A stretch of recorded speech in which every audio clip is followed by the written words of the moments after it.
அஸ்ஸலாமு அலைக்கும். Welcome to FM சமையல். இன்றைக்கி வந்து கிராமத்து முறையில் அருமையான முருங்கைக்கீரை சூப்பு செய்ய போகிறேன். செய்முறையை பார்த்துருவோம். முருங்கைக்கீரையில் வந்து நமக்கு எவ்வளோ சத்துக்கள் இருக்கிறத பார்ப்போம். 300 வகையான சத்துக்கள் இருக்குது. 67 நோய்களை வந்து குணப்படுத்தும். முருங்கைக்கீரையில் வந்து புரத சத்து வந்து நிறைய இருக்குது. அது மாதிரி முருங்கைக்கீரையில் வந்து 25 மடங்கு இரும்பு சத்து இரத்தத்தின் ஹீமோகுளோபின் அளவை வந்து அதிகப்படுத்தும். அதனால் முருங்கைக்கீரை சூப்பாகவோ, முருங்கைக்கீரை பொரியல், முருங்கைக்கீரை கூட்டு, முருங்கைக்கீரையில் நிறைய ரெசிபி செய்யலாம். அது மாதிரி செய்து சாப்பிட்டா நம்ம உடம்புக்கு வந்து ரொம்ப ரொம்ப நல்லது. முருங்கைக்கீரை வந்து இப்போ அடுப்பு ஆன் பண்ணியிருக்கேன். அதில் ஒரு 3 டீஸ்பூன் ஆயில் விட்டு, முருங்கைக்கீரை துளுராக தான் இருக்கணும் சூப்புக்கு. அப்போ தான் வந்து சூப்பராக இருக்கும் அந்த சூப்போட டேஸ்ட்டு. 1 கப்பு அளவுக்கு முருங்கைக்கீரை எடுத்து இதை நல்லா வதக்கிக்கின்னு நல்லா பொரியல் மாதிரி வதக்கிட்டு அடுப்பை ஆஃப் பண்ணிவிட்டு 4 டீஸ்பூன் அளவுக்கு நம்ம வந்து தேங்காய் துருவலை கொடுக்கணும். லாஸ்ட்டாக தான் அடுப்பை ஆஃப் பண்ணிவிட்டு தான் தேங்காய் துருவலை கொடுக்கணும். கொடுத்துட்டு நல்லா வந்து எல்லாத்தையும் வந்து கிளறி விடணும். கிளறி விட்டுட்டு அடுப்பை ஆஃப் பண்ணின்னு நல்லா ஆற விட்டு மிக்ஸி ஜாரில் 3 பல்ஸு 4 பல்ஸு விட்டு கொரப்பாக அரைச்சிக்கணும். தண்ணி விட்டு நைஸாலாம் அரைக்கக்கூடாது, கொரப்பாக தான் அரைக்கணும். இதே கடாயில் வந்து நம்ம வந்து மற்றதையும் நம்ம வந்து என்னென்ன தாளிப்பு கொடுக்கணுங்கிறதையும் பார்த்துருவோம். இதுக்கு தேவையானவை பூண்டு வந்து 5 பல் இடித்து வச்சுருக்கேன். வெங்காயம் வந்து 1 வெங்காயம் இடித்து வச்சுருக்கேன். மிளகு வந்து அதிகம் வந்து 1 டீஸ்பூன் எடுத்திருக்கேன். ஜீரகம் எடுத்திருக்கேன். தக்காளி 1, மல்லி ஆற விட்டு முருங்கைக்கீரையை வந்து தேங்காயோட மிக்ஸி ஜாரில் எடுத்து வச்சுருக்கேன். அடுத்தது அதே கடாயில் 2 டீஸ்பூன் ஆயில் விட்டு ஜீரகம் 1 டீஸ்பூன் போட்டுக்கின்னு மிளகு வந்து இடித்து வச்சுருக்கேன். நம்ம வந்து மிளகு முழுமையாக போடக்கூடாது, இடித்து தான் அந்த சூப்புக்கு சேர்க்கணும். அதே மாதிரி 5 பல் பூண்டு வந்து இடித்து வச்சதை அதையும் சேர்த்துக்கிட்டு வெங்காயம் வந்து சின்ன வெங்காயமாக இருந்தால் ஒரு 10-15 எடுத்துக்கலாம். நான் வந்து பெரிய வெங்காயமாக 1 எடுத்து இடிச்சிக்கிட்டேன். ஏன்னா 1 கப்பு அளவுக்கு முருங்கைக்கீரைக்கு இது போதுமானதாக இருக்கும். நல்லா வதக்கி விட்டுக்கோங்க. வதக்கி விட்டுட்டு தக்காளியும் இதோடு சேர்த்துங்க. ஒரு பெரிய தக்காளியாக இருந்தால் சின்ன சின்னதாக கட் பண்ணி சேர்த்துக்கலாம். நல்லா அந்த தக்காளியும் நல்லா வதக்கி விட்டுட்டு அதன் பிறகு மஞ்சத்தூள் வந்து 1/4 டீஸ்பூன் சேர்த்துக்கணும்.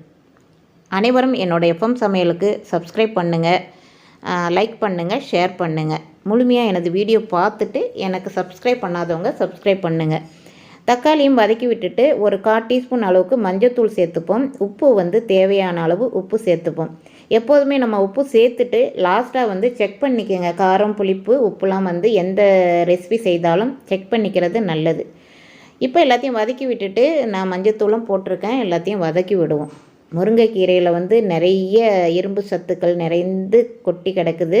நம்ம டெய்லி வந்து பசங்களுக்கும் நம்மளும் வந்து நிறைய வந்து முருங்கைக்கீரையை வந்து சாறு மாதிரி கூட நம்ம வந்து தேங்காய் பாலில் வந்து செய்யலாம். அப்புறம் வந்து அரிசி களைஞ்சிட்டு அந்த தண்ணியில் வந்து முருங்கைக்கீரை சாறு செய்யலாம். இப்போ வந்து அரைச்சிட்டு வந்துட்டேன். ஆற விட்டு ஒரு 4 பல்ஸு விட்டு அரைச்சிருக்கேன். நல்லா அந்த கொரப்பாக அரைச்சதை ரொம்ப வந்து நைஸாக அரைச்சிடக்கூடாது, கொரப்பாக தான் அரைக்கணும். அரைச்சிட்டு அப்போ தான் நம்ம சூப்பு குடிக்கும் போது நல்லாயிருக்கும். அதை வந்து நல்லா சேர்த்து வதக்கி விடுங்க. வதக்கி விட்டுட்டு இதுக்கு வந்து துவரம்பருப்பு 1/2 கப்புக்கு கம்மியாக தான் எடுத்திருக்கேன். 1/2 கப்பு எடுத்து ரேஷன் கடை துவரம்பருப்பு தான் எடுத்திருந்தேன். அது சாதாரணமாகவே குக்கரில் போடவே வேணாம். சாதாரணமாகவே ஒரு பாத்திரத்தில் வச்சேன். அது வந்து நல்லா ஒரு 10 நிமிஷத்தில் வெந்து வந்துருச்சு. அந்த தண்ணி ஒரு 3.5 டம்ளர் அளவுக்கு நான் தண்ணி சேர்த்துருக்கேன்.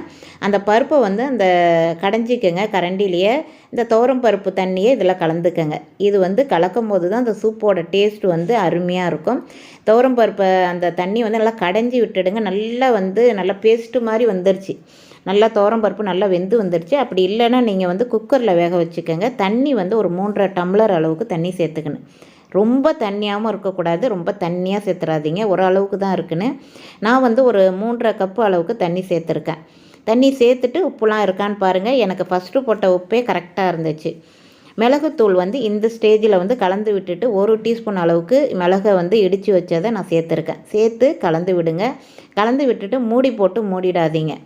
நம்ம வந்து முருங்கைக்கீரைக்கு ரசத்துக்கும் மூடக்கூடாது. நல்லா நுரைச்சி கொதி வருது. இன்னும் ஒரு கொதி வந்தோடனே அடுப்பை ஆஃப் பண்ணணும். அவ்வளோதாங்க. முருங்கைக்கீரை கிராமத்து முறையில் முருங்கைக்கீரை சூப்பு செய்திருக்கேன். அருமையான ரெசிபி.